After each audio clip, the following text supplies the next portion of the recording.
Hi, guys. Hope you're doing well today. It's Fred with Hatfield, McCoy Museum Adventures, and Fred and Sheila Investigates. Hey guys, thanks for joining us. Once again, we keep saying we're going to get off of Buford Pusser and move on to other stories. We're missing all kinds of news, quality footage that we would like to be covering, other things that we enjoy. Yeah. Sometimes we get on something, we get stuck. We get off of it when good Lord tells us to. I mean, because we feel like this is really burdened us. We feel like Buford Pusser has been falsely accused, slandered. Yeah. We just do. And we're going to show you that probably in the next 2 or 3 videos, and then that will probably do it. But we've got some extensive videos coming out that's pretty interesting. And again, Sheila and I try to prove our point. Right. With evidence, with something, and we think we've done it. We think we've done it already. But what we're going to discuss today, she just did a release on a video yesterday on the Corvette where he wrecked his Corvette and died, 1974, August the 20th, I believe it was, 20th or 21st of 1974. And after that, Sheila and I, we started discussing it. I got the smartest wife in the world. I got the best investigative partner because she will talk and she'll ask questions that, as an investigator, you overlook. Sometimes things it's just there.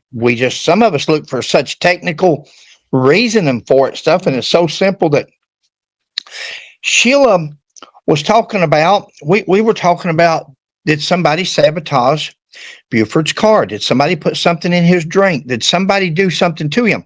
They've tried to kill him several times. We know that. So why would it be so unusual that somebody finally succeeded? We're coming up with the thing that we're not as convinced now. We wasn't convinced it was an accident. We were convinced that anybody in a Corvette, both of us have owned Corvettes in life, and anybody with a Corvette, well, excluding Sheila, but Sheila would drive 55 if she was in don't matter, but anybody with a Corvette, you have to blow them out every now and then to keep them running. So we don't doubt that he wasn't speeding. Right. We didn't believe that speed caused his accident. We believed that it was somebody sabotaged something. Mm-hmm. Sheila starts looking up this picture. She saw a picture of Buford. She's going to post it here, probably about right here, of Buford standing there beside of his Corvette. Okay. And look at the tires on that car. Look at the brand name of that tires. And I'll tell you what, let's do. We covered it here. So instead of me repeating myself, just play that footage, babe. We made a video on it. I did. Right. While Sheila was working on something else. And then when I come back and was talking about it, then Sheila comes up with another idea. And so let's just go ahead. All right. Let's see what we got here, guys. Hey, guys, I'm going to try to make this video, this part, as short as possible. The video Sheila just uploaded is already an hour long. But we are going to stop on the Buford Pusser case here pretty soon, and I wanted to get as much information out there as I could, so that way it will always be out there in history for anybody interested in really looking at the facts to see and decipher maybe some truth. That's Buford there. That's his Corvette. We're going to talk about that in a second. Right now I want to go over just a couple real fast things that I made notes on because I run upon another. And it was talking about alcohol. A post-mortem medical examination showed Pusser had a blood alcohol of 0.18. Now, we've heard anywhere from 0.18 to 0.18. We've also heard that they didn't do a blood alcohol at all. And as far as we know, there is no blood alcohol in the police or the accident report. Now, I've said many a times that sometimes what's not there as evidence is as important as what is there. Evidence that's not there sometimes is just as important. The fact that if there is no blood test, no certified lab blood test that was taken on Buford in the accident report or in that police report, then it didn't happen. You can't speak it into history 51 years later. You just can't do it. Either it's in the report and it's part of the report and it's his blood and it was taken from him and it's certified, or it's not. You can't speak it into history 51 years later. So if his accident report shows no alcohol or no blood taken, then that's the way it is. He's sober, which is the way many people described him. Speeding, probably. You're in a Corvette. Some witnesses at the McNairy County Fair earlier that night claimed to have seen him drinking. Guys, imagine somebody seeing you at Walmart and then they go to church the next day and they tell everybody in church, I saw Fred last night buying him a case of beer at Walmart. Here he is in church today. I saw this person or that person. You put your own name. Put your name in there. See, people don't often relate themselves to other people. We're always there to point that finger and condemn other people. But boy, you let somebody say that about us and watch us come apart. It's not right. If it's not right on it to happen to you or me, it's not right for it to happen to Buford Pusser. Who saw him? Where's the reports? Where did they go to an officer that night? Not a week later, not a month later, not 51 years later. Who did they tell that night? Hey, I just seen the sheriff leaving here in a Corvette and he was driving like a bat out of the bad place and he's been drinking. Guys, we haven't seen it. If there are reports like that out there, we haven't seen them. So that's nothing more than a rumor. Now, we already know that there's rumor Facebook pages, there's rumor YouTubers, there's rumor podcasts, there's rumor book writers. They write books on rumors and stories that they make up. It's sad, but it's true.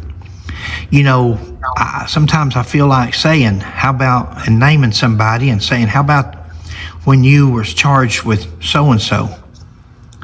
But see, I can't do that. It's not right. I'm trying to live right. I want to. I'd love to just come out with an accusation and say, hey, now how's that feel? How's it feel there, guys? How's that working out for you that somebody has said that you've done something wrong or illegal or immoral? How do you feel now when you can't defend yourself against a rumor? It might not be that easy for them to go around spreading rumors on people if they put themselves in that position. That's the bad thing. A lot of people don't do that. Let me move on. Conspiracy theories. Despite the official finding of a single car accident caused by speeding and alcohol. Speed, probably so. Alcohol, we still haven't seen an alcohol test in the accident report or in the police report. Now, if I'm wrong, and we very well could be, guys, again, we haven't been Buford Pusser fans or researchers all of our lives or for the last 10, 20 years. It's not it. We've been at it for 3 weeks. But where is there an accident or a police report that says that there was alcohol involvement other than somebody's wrote it in a book or said it on a podcast? That doesn't make it true, guys. Doesn't make it true. This theory gained traction due to Pusser's notorious history of battling organized crime, including surviving multiple assassination attempts. Why is it that out of all the times that people tried to kill Buford Pusser, when he's finally killed in a car accident, everybody wants to believe he was drunk, he was speeding, he was doing anything except that somebody could have sabotaged his car.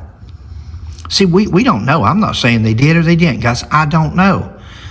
But for these people out there that just say, no, it didn't happen. See, that sometimes A person's past predicts their future. If somebody's tried to kill the man 7 or 8 times prior, and in fact killed his wife and even wounded him, would they not try again? The job's not complete. Some people not happy till they complete their assignment. Experts and law enforcement say that there was no sign of foul play in his car accident. Law enforcement says there was no sign of foul play or no sign that anybody had jimmied with his car. Well, they say that the state trooper that investigated, Paul Irvin, Mike Elam says Paul Irvin said that there was a blood alcohol of either 0.18 or 0.18, and that he took it out of the report. He removed it from the report. He didn't like Buford. Him and Buford didn't get along. He said there was nothing wrong with the car.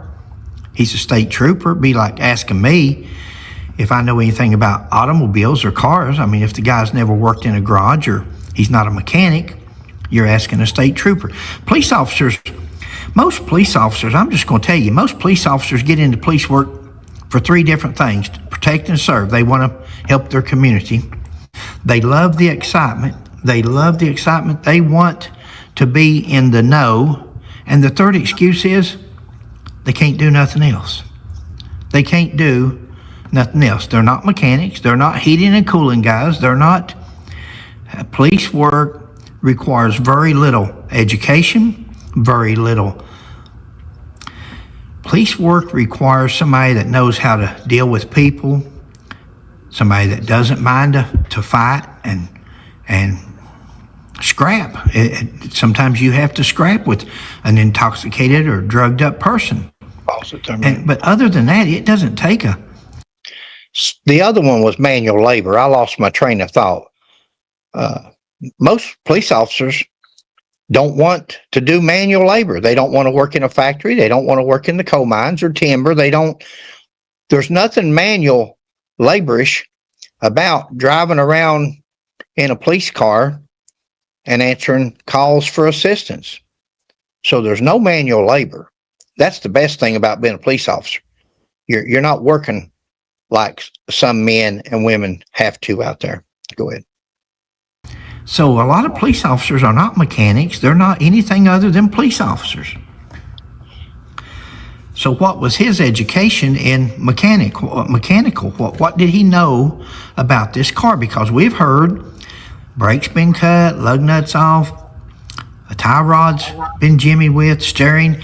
They said there was a vehicle following and he went to swerving all over the road. Now, we thought, well, Sheila and I thought, well, maybe a deer run out in front of him. Maybe he's speeding down the road, a deer run out in front of him.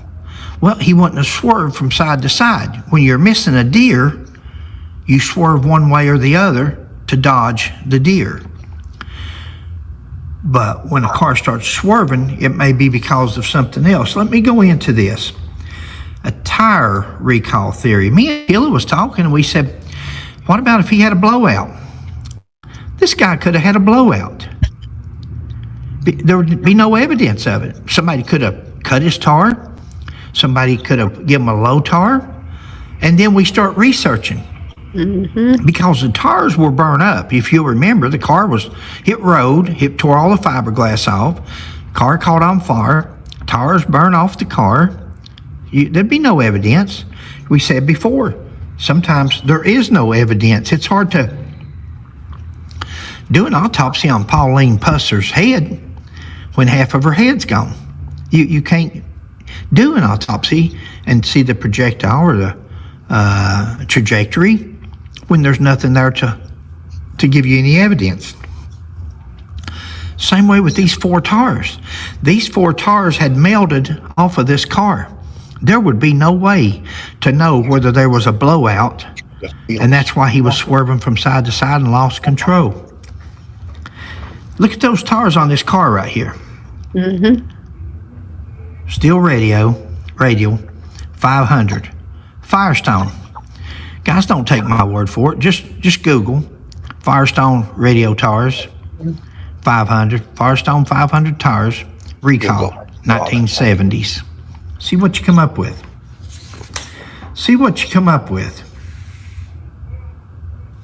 1971 to 78, failures of the fire.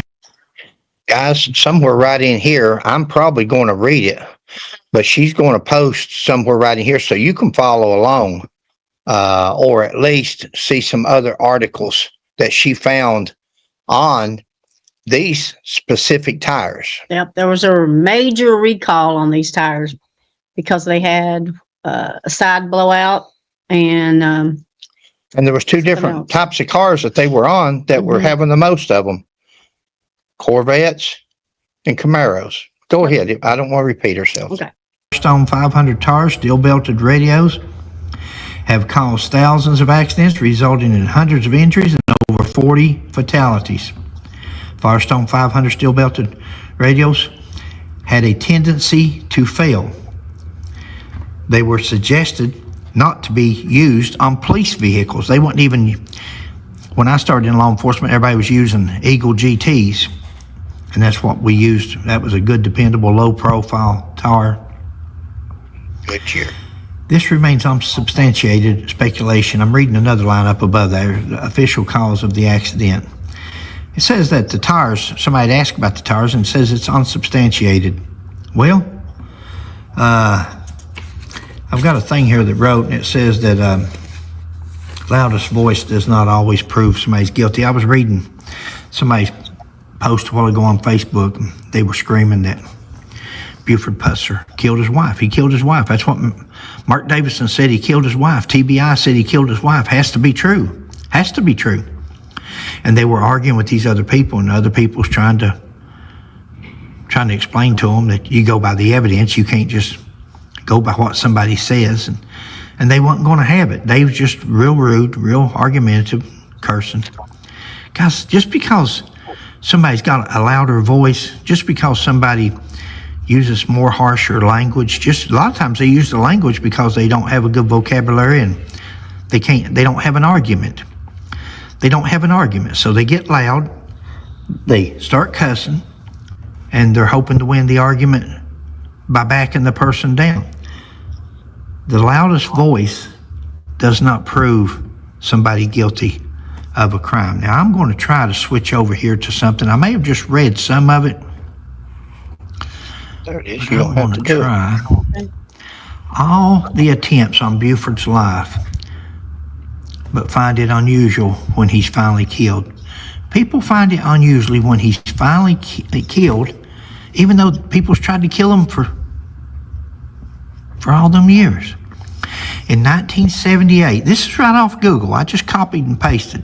1978, Firestone initiated its largest ever recall, impacting 14.5 million tires, primarily due to separation and blowouts caused by a new, unperfected tire building technology involving an excess of adhesive between the steel belts and tread. The issues with the Firestone 500 steel belted radio began in the mid-1970s. Mid-1970s. When did Buford wreck? Oh, wait a minute. 1974. With a smaller voluntary recall of 400,000 tires in 1977 by the company, following government pressure due to defects like tread separation. This led to an excess application of the bonding cement, which ultimately caused the steel belt to separate from the tire tread, especially at high speeds. Buford was going at high speed, leading to tread separation and blowouts. Mid-1970s, problems with the Firestone 500 steel belted radio first appeared. 1977, Firestone voluntarily recalled 400,000 tires after the defects were found, but this followed pressure from the government. And in 1978, following ongoing consumer complaints and pressure from the National Highway Safety Administration, Firestone initiated a massive recall of 14.5 million tires on November the 28th, 1978. Financial penalty. Firestone was fined $500,000 by the government for concealing Yep. the fact that they knew the tires were defective. Guys, we don't know any more than anybody else, because we also have always thought that Buford's car had been jimmied with, and still very well could have been. It still very well could have been. Do we think that it's alcohol and there's no alcohol in the blood test in the reports? No, we don't believe that. We believe that was something that come up later on as a smear campaign. And unless somebody shows that in a police report or an accident report of that day that's actually on file, we're not going to buy it. Sheila and I believe that you're looking at it. We think you're looking at it right there on the side of those tires in them big white letters, Firestone 500. That's the tires, guys, that's on his car. 14.5 million tires were recalled. 14 million tires. It's a lot of tires. Buford's family, had they pursued it at that time, they probably had a real good lawsuit right here, because the sad thing is that the tires burn up. See, there's no way to prove that that's what happened. Now, you've got a state trooper, according to Mike Elam, that's claiming that there's alcohol involved. We know there was speed involved. He was speeding. His daughter said that he passed them at a high rate of speed. Doesn't make them drunk. Doesn't make them, just makes them a speeder. I'm not going to drag it out. Sheila and I are almost done with our Buford Pusser series. We're going to move on to something else. You know, you can stay on these cases forever and ever. You can investigate forever and ever and ever. There's always something new to investigate and look at. We're just hoping somebody takes what we've came up with over the last 3 weeks, and then we're going to be done with it. We're going to pass it on to somebody else. But we feel that the cause of Buford Pusser, if he wasn't sabotaged, if the car wasn't fooled with, then it was those tires that caused his accident, not alcohol, not these false stories that Mike Elam says. Now, Mike Elam says the trooper took the blood test out of the report. If he did, only the trooper would know that. But if he didn't, if he did, he's corrupt. If he did, he's a rogue and a bad police officer. He's worse than Buford Pusser, because Buford's never been, he's been accused of plenty, but he's never been found guilty of it. So it's sad that sometimes rumors, it's just like this stolen gun that nobody's been charged with having all these years, or that Mike Elam knew about for all this time before he ever took it to the TBI, or he had to get his narrative straight, had to get his story, had to advertise, and he was in possession or knew about a stolen gun, never been charged criminally. It's funny how all these people can do these things. Nobody says nothing about that. Oh, that's no big deal. But if you want to dog Buford Pusser, we can do that. He's dead. He no big deal. It's not right, guys. It's not fair. And there's an old saying: you reap what you sow. And for all those that's done this to Buford with no more evidence, with no evidence, and I was going to say no more evidence than you've got. There's no evidence. There's rumors, there's stories, there's hypotheticals, there's speculation, there's opinions. I believe but there's no proof. Not that would convict a man in a court of law. And when you, thanks, guys. You bring it up on me and you.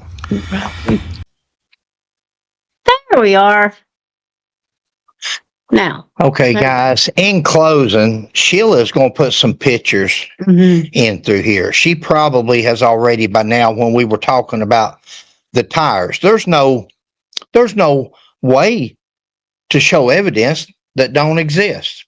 You can't show a tire that blew out when the tire has burned up. There's nothing on those wheels except some wire from those tires. You've got no evidence of what we're saying. We're thinking now that if it wasn't set up, if his brake line wasn't cut or lug nuts or all these things that's going on, more than likely what Sheila, when she was researching and talking about the tires, we were talking about maybe a tire blew out. And then Sheila looked at the tar and went to Firestone 500. Here comes all these recalls up. How easy a little bit of investigative work can do.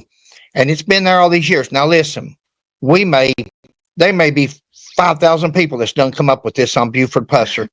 We don't know. Right. We don't think so. We haven't seen it nowhere. But it doesn't matter if it's come up or not. It's up now. And that's our theory. Our theory is that he was going down the road, probably speeding. Tar blew out. She's going to show you pictures of the car with the tires all melted off. There's nothing to look at. Nothing to see here, old brother. No evidence here. The evidence may have been there, but it's been destroyed. Just like that whatever it was in 1967, the car that was destroyed. I think that was a 1967 Plymouth Ferry then.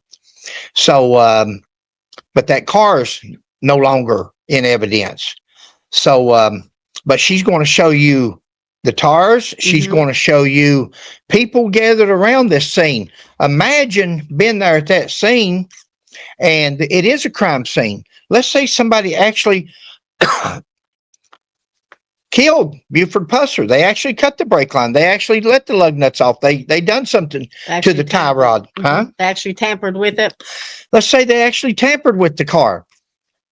Where's the yellow tape, guys? I know it's 1967, but you've got a man that's in a fatal accident, and you don't have the firefighters or EMS keeping people away. Stay back, guys. Stay back. Stay back. I'm investigating here. Ever who this trooper was that went on to become sheriff, didn't know anything about crime scenes, didn't know anything about accident scenes. So what you call it says about, and look at these pictures of all these people. Go ahead, baby. There were people they showed all in the burnt area. They were picking up souvenirs and rummaging through it and seeing what they could find. There's children there, people walking all over the place during this crime scene. They said they were taking pieces of the windshield, fiberglass, anything they could get as souvenirs. What if the car had been sabotaged? What if there's something wrong? The trooper wasn't no more concerned. That's why it's hard to prove anything when a crime scene is not protected or evidence is not protected. It's just like the car that's missing today. You can't prove something about blood splatter, about ballistics. You can't prove something with something that don't exist. Right. Sheila's going to show you some pictures in this next video we do of two different sites of a photo on this car. One photo's as clean as it can be. If you looked at it, you think, well, ain't nothing there. And then from another angle, it's got blood all over that car, but you can't see it. And you guys think that the TBI and Mr. Davison has any proof of any crime or can prove anything through photographs? Wait till you see these photographs. Next couple of videos that we do like this is going to be interesting. Now, she's going to do the museum and different things, but we've got some couple of good serious videos coming up, and that will be our last investigative videos. And but I think you'll want to watch those. Yep. And I'll add pictures and stuff at the end as well, so they can go of through this there. one of the accident scene. Good, babe. All right. Other than that, girl, I'm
All right. We hope you're doing well today. Thanks for watching. Please like, subscribe, and share. We'll Don't- catch you on the next one. Don't forget to go to Fred McCoy 40, guys. I post a lot of Buford Pusser videos over there on my police page. Mhm. I put bad police officers over there. That's what that channel's for. Uh-huh. But I've been putting a lot of Buford Pusser over there too to keep, instead of just overrunning Sheila's channel with Buford. So if you're into Buford, you may want to go to Fred McCoy 40. Thank you all. Have a good day. Bye. God bless.